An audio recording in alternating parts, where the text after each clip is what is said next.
Hi friends, welcome to my channel. ഇന്ന് ഞാൻ ഉണ്ടാക്കാൻ പോകുന്നത് ഒരു മസാല ദോശയാണ് കേട്ടോ.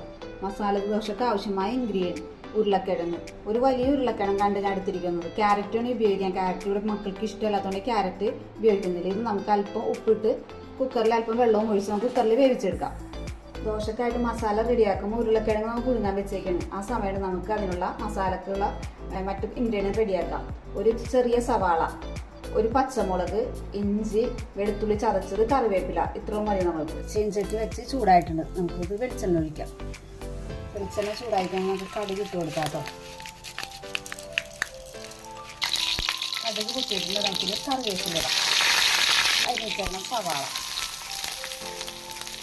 ഇഞ്ചി, വെളുത്തുള്ളി ചതച്ചത്, പച്ചമുളക് വരണം. അല്പം ഉപ്പിട്ട് നമ്മൾ വഴറ്റി കൊടുക്കാം. ഉപ്പ് കുറച്ചിട്ടാൽ മതി കേട്ടോ. ഉരുളക്കിഴങ്ങിൽ ഉപ്പിട്ട് വേവിച്ചിരിക്കണം. നിങ്ങളെല്ലാവരും മസാല ദോശക്കുള്ള മസാല ഇങ്ങനെയാണെന്ന് ഉണ്ടാക്കുന്നതെന്ന് കമൻറ്റ് ചെയ്യണമെങ്കിൽ എല്ലാവരും ഇതായാലും ഉണ്ടാക്കി വെക്കണം കേട്ടോ. ടേസ്റ്റ് ആയിട്ടുള്ള മസാലയാണ്.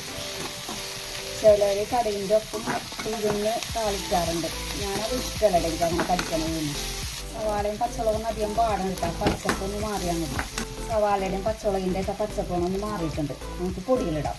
പൊടികൾ അധികമൊന്നുമില്ല. ഞാൻ മഞ്ഞൾപ്പൊടി മാത്രമേ ഉപയോഗിക്കാറുള്ളൂ കേട്ടോ. മഞ്ഞൾപ്പൊടി, അല്പം പെരുംജീരകപ്പൊടി വേണമെങ്കിൽ ഉപയോഗിക്കാം. ചെറിയൊരു മസാലയുടെ ഒരു ഫ്ലേവറിന് ഒരു മക്കൾക്ക് മഞ്ഞൾപ്പൊടി മാത്രം തന്നെയാണ് ഇഷ്ടം. അല്പം കുരുമുളക് പൊടി ഇടുന്ന പെരുംജീരകം പൊടിച്ചതാണ് കേട്ടോ. അല്പം പെരുംജീരകപ്പൊടി അത് വേണമെങ്കിൽ കേട്ടോ, ഓപ്ഷനിലാണ്, ആവശ്യമില്ല. അല്പം കുരുമുളക് പൊടി ഇത്ര ഇടുള്ളൂ മസാല.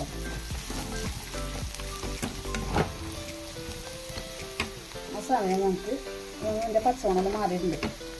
ഈ കുറച്ചിട്ടോന്നോട്ടെ ചെയ്യാം. നമുക്ക് വേവിച്ചിട്ട് ഉരുളക്കിഴങ്ങിട്ട് ഉടച്ച് നല്ലോണം എല്ലാം കൂടെ മിക്സ് ചെയ്യാം.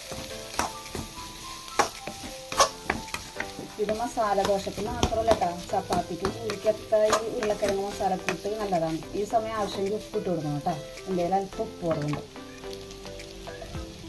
മസാല റെഡി ആയിട്ടുണ്ട്. മസാല ദോശക്ക് പറ്റിയ എല്ലാവരും ഇത് ട്രൈ ചെയ്ത് നോക്കണം. എല്ലാവരും വീഡിയോ കാണാൻ എല്ലാവരും സബ്സ്ക്രൈബ് ചെയ്ത് സപ്പോർട്ട് ചെയ്യണേ. ദോശമാവ് വേറൊരു പാത്രത്തിലേക്ക് ഉപയോഗിക്കാൻ മാത്രം മാറ്റിയെടുക്കാം കേട്ടോ. ആവശ്യാനുസരണം എടുത്താൽ മതി. നമുക്ക് ഈ സമയത്താണ് ഉപ്പ് ഉപയോഗിക്കേണ്ടത്. നല്ല തിക്കായിട്ടിരിക്കേണ്ടത്. ലൂസാക്കണേ ഉപയോഗിക്കാൻ. ഞാൻ അല്പം ഉപ്പ് ഇട്ടിടണ്ട കേട്ടോ. ഈ സമയത്താണ് ഉപ്പ് ഉപയോഗിക്കാറ്. നമുക്കിനി ദോശ ഉണ്ടാക്കാം. നമുക്കിനി മസാല ദോശക്കുള്ള ദോശ ഉണ്ടാക്കാം.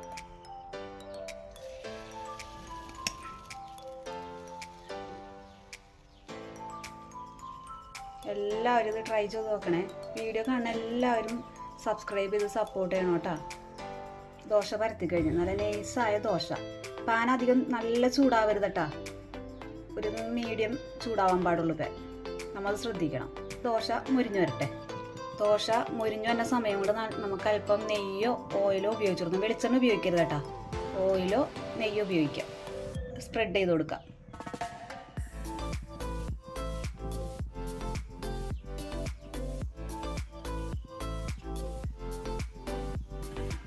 ഇത് അല്പം നേരം ഇരിക്കട്ടെ കേട്ടോ. നല്ലോണം ഒന്ന് മുരിഞ്ഞു വരട്ടെ. ഇത് ലോ ഫ്ലെയിമിൽ ഇടണം കേട്ടോ, അല്ലെങ്കിൽ പെട്ടെന്ന് കരിഞ്ഞു പോകും. മസാല ദോശ നല്ലോണം മുരിഞ്ഞൊടുങ്ങിയിട്ടുണ്ട്. കണ്ടോ, നല്ല ക്രിസ്പി ആയിട്ട് വന്നേക്കണണ്ട. ഉലുവൊക്കെ ഇടുന്നതുകൊണ്ടാണ് കേട്ടോ നല്ലോണം ഇത് ക്രിസ്പി ആയിട്ട് വരുന്നത്. പിന്നെ ആ മാവ് നല്ല കുഴച്ച് പെർഫെക്റ്റ് ആയിക്കഴിഞ്ഞാൽ ദോശ ഇടിയാലും നല്ല സോഫ്റ്റ് ആയിട്ട് കിട്ടും. നമുക്കിനകത്തേക്കിന് മസാല ഫില്ല് ചെയ്യാം.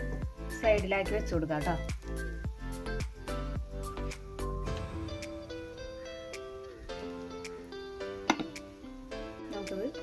മടക്കി കൊടുക്കാം.